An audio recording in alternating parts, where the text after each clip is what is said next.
Yo, what is good, YouTube? I'm back with an updated how to make SCENECORE video. This is like the 2024 edition, I guess, because I did one, I think 2022 is the last like big tutorial I did for this.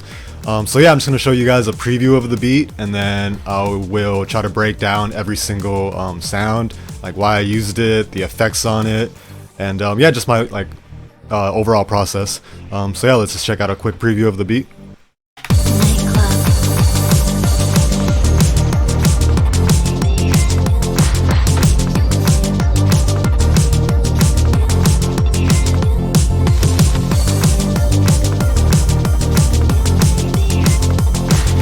Alright, so yeah, that's the hook part, I guess you could say. So for this beat, I decided to use Nockerz. I don't usually use Nockerz, to be honest. Usually when people think Nockerz, they think of like old, you know, trap beats or whatever, but there's like good EDM sounds also on Nockerz. I think that's what it was like originally made for, was like EDM type stuff. So yeah, this is what I started with was this like gated organ or something like that.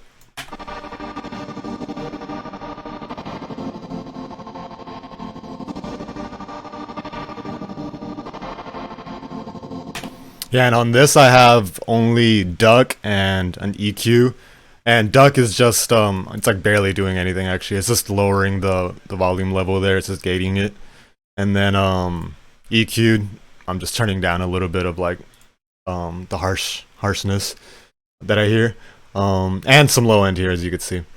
So yeah, nothing crazy on that. Let's check out the bass again. I use Nockerz. And there's different ways you could do the bass for SCENECORE. So the way I did it in this case was you draw out the bass notes fully, so you could see here they're dragged out. And then what you do is you go into and use like either kickstart or duck VST effect, and see I put duck on it. And then I just do like that much usually. I usually do like around the halfway mark, or like a little bit more or a little bit less. So like around here, like where I'm circling with my mouse, is usually where I put the duck on it for basses. And then yeah, you can mess with it. I usually don't mess with this stuff, but you can to like get the more precise sound you want. Amount is almost always I put it at 100, or I turn this down over here on the FL, not on the app. And then I turn down some high end. So yeah, that's the first way you could do it, is you draw out the long notes, and then you do that, you put a duck on it or whatever. The second way you could do SCENECORE bass, or that I like to do it, is you do like the every other. So you like draw them out like this. So it's like that, you know, like you have to like actually draw out every single note of the bass. And I do that sometimes. For certain beats that sounds better than doing it this way. But yeah, that's just how I did it in this case. So this is what this sounds like. See how it sounds like I'm playing like a bunch of notes, but it's really just that that duck, like ducking the volume of the beginning of the signal. So yeah, you could do it like that, or you could draw them out. Next up, let's see. I'm just gonna go over like the synths first, and then we can do the drums, because the drums, like I've said in like, you know, my other tutorial, is like the drums are so easy in SCENECORE. So yeah, let's just go over, let's see what this sounded. I think this is just another synth.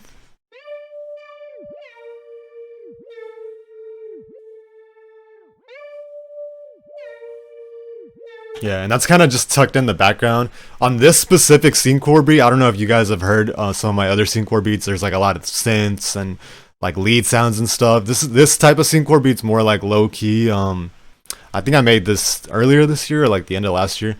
But yeah, it's just like a different type of like scene. It's more like ambient type, but still has like that ravey feel.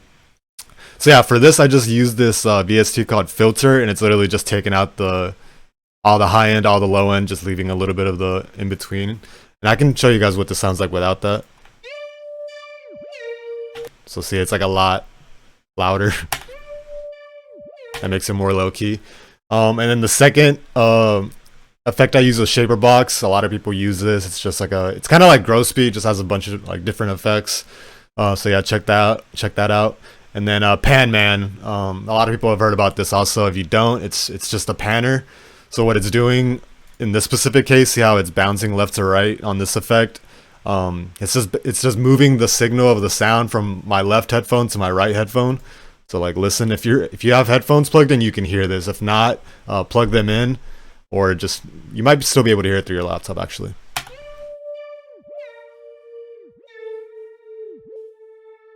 See how it's moving? It's like moving from left to right. So yeah, it's just like a little effect that I did on that, just to make the beat and the sounds wider. I didn't want everything to be like down the middle mono. Really the only thing you want mono all the time is like your kick, bass, and like a few other elements. Let's see. Next up, this pad. I think I used expand. Let's see. Pad ocean. Yeah, expand. Voice. Yeah, voice of the ocean. I think I use this pad like a lot because I saved it, so I must have liked it. So yeah, let's check what that sounds like.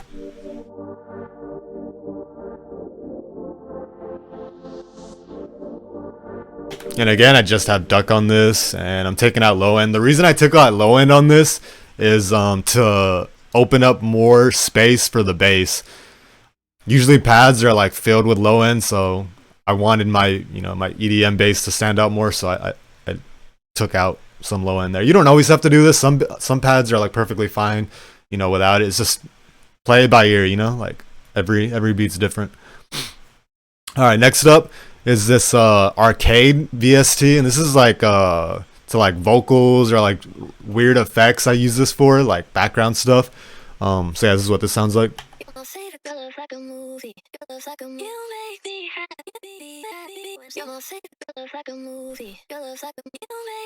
So yeah, in this case I just use it as a vocal, and it's just I'm just taking out some mid with that EQ there, and then I'm using this other VST called Camel Space. And what Camel Space does is like it's just another effect, like you can do reverb, chorus, auto pan, filters, a bunch of different stuff. Like you can arpeggiate filters, sequencers, delays. So yeah, it's just like an older VST effect plugin. And yeah, I'm just using that on the vocal. So let me turn off the Camel Space so you guys can like hear what that's doing.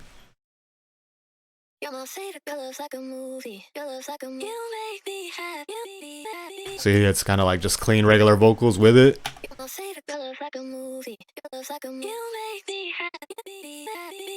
So it's just chopping it up, adding weird effects, stutters, like reverbing it.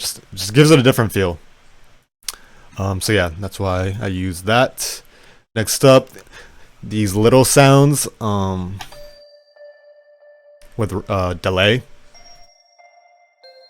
I'm just using Echo Boy, nothing crazy there.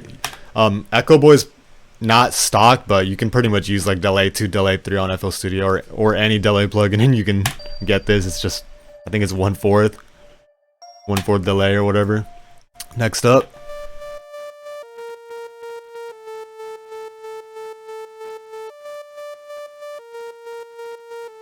a little like, I think it's like a little saw wave, yeah, from Serum. Yeah, nothing crazy there. Yeah, the reason I did that, sometimes I do saw waves just to like add to make a certain note stand out. So like I think these are just like the bass notes or the 7th notes or something like that. So yeah, I just like doing that just to make certain notes stand out. Crash, next, these are like, it's pretty much all the terms. Oh yeah, this sound right here. Same thing, I just used delay on it. Yeah, see? Just Echo Boy, took out highs, took out lows, nothing crazy. Down here is, these are actually just drums, it's just a ride. Usually I don't draw out my drums. I don't know if you guys have seen like other tutorials of like other people doing like EDM music in particular. Trap music, pretty much everybody uses patterns, but like in EDM music, a lot of people do, they drag out all their audio like samples, like that. Like they don't do what I do here with the patterns, where they every sound is like a pattern. They just do it all like where every single thing is an audio, and that's completely fine. You could do it that way, I don't do it that way, but in this case, I don't know why. I guess I just dragged in the ride, and I liked how that sounded like that. But yeah, I usually don't do it like this. I usually only do the audio stuff like this for effects, which I'll go over next. But yeah, that's what that is. My tag at the beginning. The intro, I've kind of been doing this a lot, like the Pharrell Neptune style, where it's like he does like the 4 hits at the beginning or like a few hits at the beginning, and then the beat just drops. So yeah, I usually do like 4 to 8 bars though for intro, like without the kicks or something like that, and then I drop the beat. But on this beat in particular, I just liked how like the intro sounded with like this, you know, where it just like stutters and then just drops. So yeah, I like that a lot. Oh yeah, let me just go over the drums really quickly, and then because they're super simple, and then I'll go over like some the effects I use and stuff. So yeah, the drums, it's just 4 on the floor kick, like I've said it a million times. Like,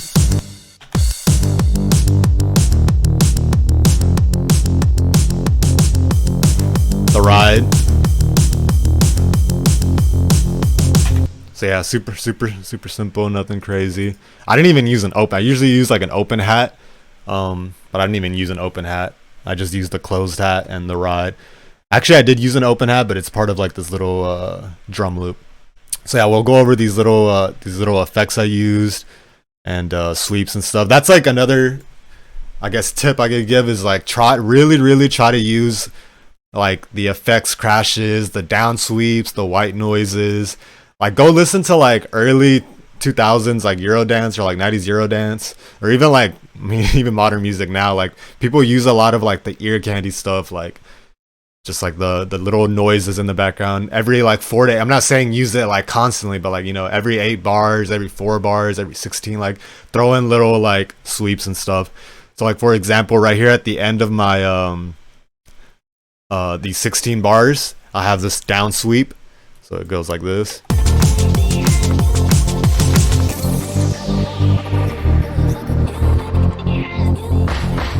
And it just gives it a different feel, you know. It just like, it kind of like signals like, okay, this is like a calm down part of the beat, you know, a chill part of the beat or the song, and then it's gonna pick back up. So yeah, it's just little things like that. I have these little drum loops, so, and on these I just like kind of have them tucked in the back, like see how they're not that loud. Like I put duck on them too, and then I take out lows and highs. So yeah, I just have like, sometimes when I drag in loops, I don't really like, they're not even like loud. I just have them in as kind of like background, like yeah, like background noise, background ear candy. And then I have these little like fills, and I just use that. It sounded weird. This is like the first beat I actually kind of use like a type of sound like this, but it's kind of just like transitioning into like the next bar. So like I use that here. Oh wait. Say like it's just like a little, and I used it here too.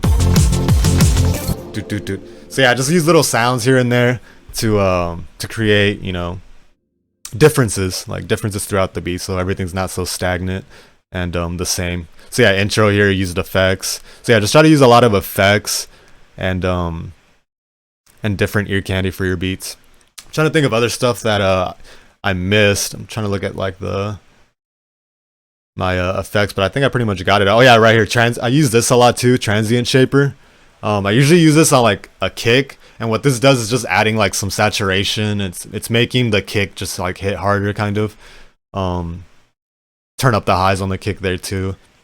I like doing that because not everybody has like a nice, you know, Yamaha HS5s or karaoke rockets or really good headphones. So like a lot of people just play it off their phone or off their laptop, so I just like turning up the EQ on the high ends on certain sounds like basses and kicks that you don't usually hear on like lower end systems. So yeah, that's pretty much the whole beat, guys. If you guys have any questions, leave them in the description, and I'll try to get to it, try to answer it for y'all.